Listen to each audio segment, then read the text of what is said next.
And welcome back to Lantern Corps. Today's Lantern Corps comes to us from Parker Smith, not Parker Smith, sorry, Lord Jariah, who asked the question, what is Krillin's Lantern Corps? So, Krillin being, I mean, it's confirmed, he's the strongest human, is someone has had a very hard life in many ways. He also scored pretty big, getting to marry and lay pipe with Android 18 and have a kid. So yeah, he's not doing too bad. He's a cop. He got a day job, and he's married to a good woman. He got a family. But Krillin's also, I mean, the strongest among humans in the Dragon Ball world means that, yay, I am getting bitch smacked by the majority of everyone else because how many humans actually are fighting at that point in Super? Tien still fights, though he's mostly just has a dojo. Yamcha doesn't do anything anymore. Roshi's retired. Yeah, Krillin. But still, Krillin is still a fan favorite. And I think one of the things is, I think they kind of allude to it in a bridge, is like, even Krillin is trying. Thanks. Even Krillin's trying to put up an effort. Thanks. Thanks for noticing. I really try. Like, Krillin, I think one of the reasons people love him so much is that despite knowing he's completely outmatched and outclassed in pretty much every way, he still puts the effort in to try. And I think everyone just appreciates that about it. Because he's just a good guy. That's the thing. Krillin is really just a good guy. He's Goku's best friend. So I think that really endears him to a lot of people. But that still doesn't answer the question of what is Krillin's Lantern Corps. I'm going to go from the lower right-hand corner and move all the way to the upper left here. Krillin does not qualify for the Gold Lanterns, mostly because he has not been happy his whole life. Gold Lanterns are probably the hardest one to get into, from what I can tell, because it's the Lantern Corps of happiness. And you have to...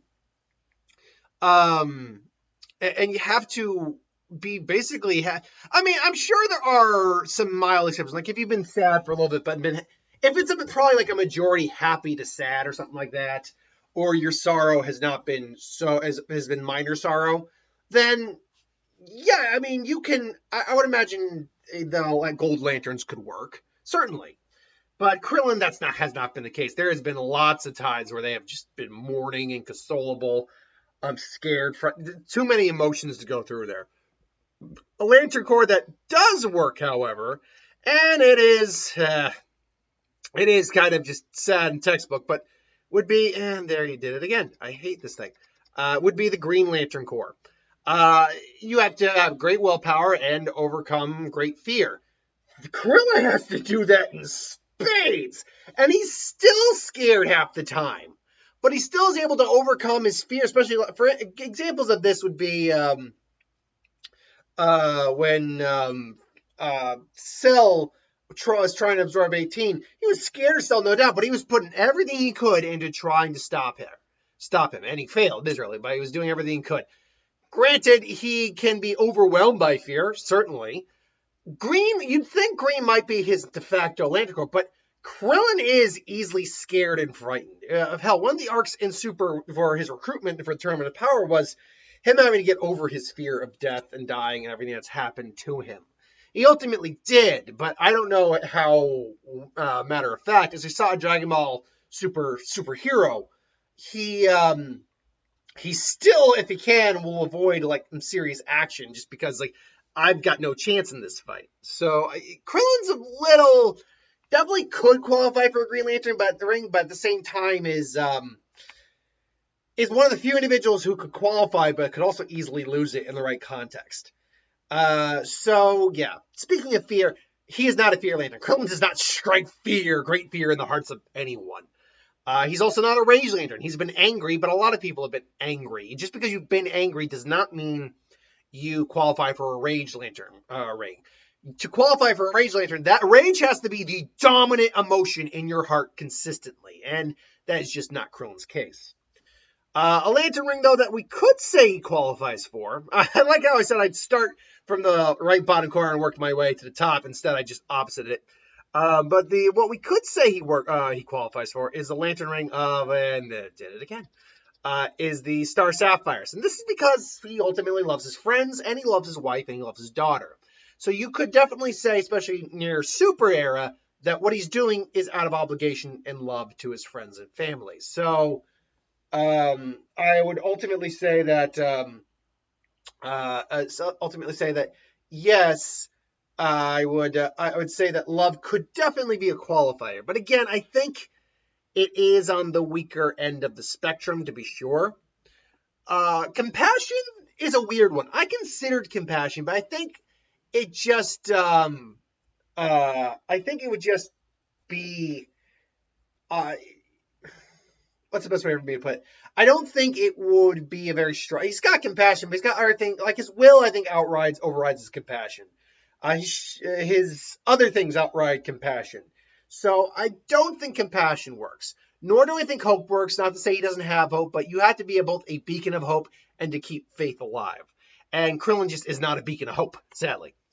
I also would say that greed, it doesn't work. Krillin is not a greedy person, at least not in his older years. Maybe as a kid you can make a mild argument, but that's kid greed, so take that for what it's worth. The other lanterns that he could qualify for would be, I think, the Death Lantern Corps is definitely on the table, as just about anyone in Dragon Ball Z could qualify for the Death Lantern Corps. Hell, I'm trying to think. Is there anyone who hasn't died in Dragon Ball? I mean, of our main cast, mind you. Because Beerus, we know, hasn't died. But of our main cast, is there anyone who hasn't died? At all?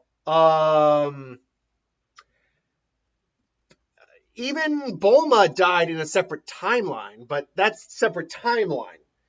If we're talking about our main timeline, Bulma might be the one exception. Well, you might be arguing Dragon Ball. What about Resurrection F? Like Frieza blew up the planet.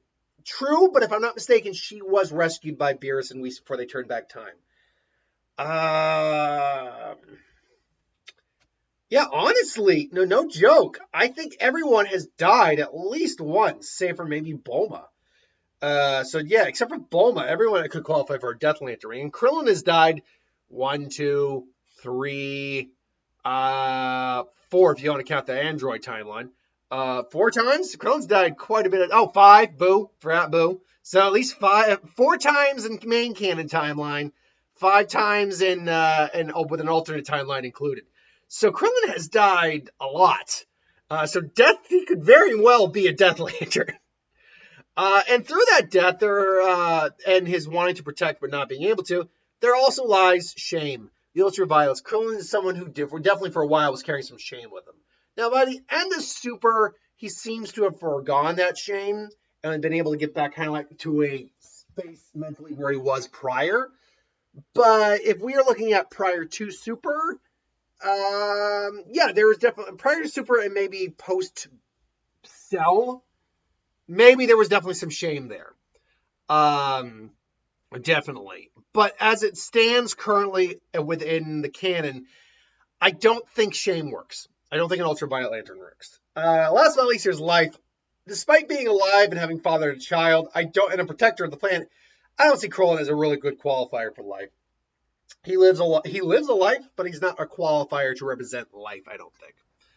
So that leaves us, seeing as I disowned shame, that leaves us with death, love, and will. So, of these 3, I think, look, if the way I always look at it is, if the 3 rings came to the individual, if the remaining rings came to the individual, what would be the most likely candidate? I honestly think Krillin would probably avoid this. Like, he would actually reject a Death Lantern ring. I just don't think it would work in his favor. I think he'd be scared of it. He could sense bad things coming off it, whereas Love and Green would be a lot more up his alley.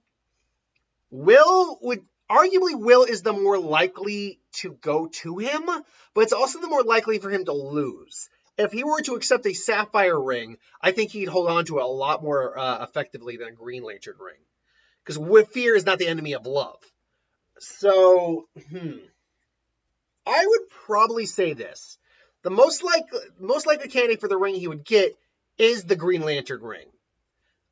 But if he were to lose it, and there was a Sapphire ring nearby as well, the Sapphire ring would definitely go to him as well. So I would say that he's probably more Green Lantern, but could definitely vouch for the Star Sapphires. This, however, is just my opinion. What do you think?